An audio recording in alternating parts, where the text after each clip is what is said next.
Hello there, this is In a Minute. What is In a Minute? Well, it's the video series where we are reading together through the Bible book of Matthew, one chapter a day, 5 days a week. Before we read, we just take a couple of minutes to explore the context of what we are about to read, to better understand it and apply the truth we learn from it. Today, we are in Matthew chapter 17. In this chapter, Jesus begins his final trip to Jerusalem. Final because Jesus knows he will soon be crucified on the cross. On the way there, 3 of his disciples witness something truly supernatural. Jesus takes Peter, James, and John up to a mountaintop. When they arrive at their destination, Jesus is transfigured before their eyes.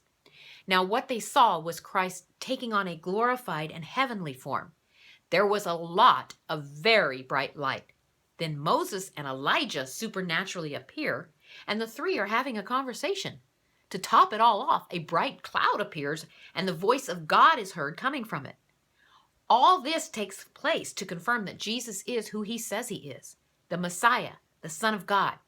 This must have been overwhelming to the 3 disciples, but they would need this assurance in the coming days as they would witness Jesus' trial and crucifixion. When they rejoined the other disciples, a crowd formed, and there was some confusion because the disciples had not been able to help a man and his son. So Jesus heals the boy and further instructs his disciples about true faith. We cannot wage spiritual warfare in our own strength.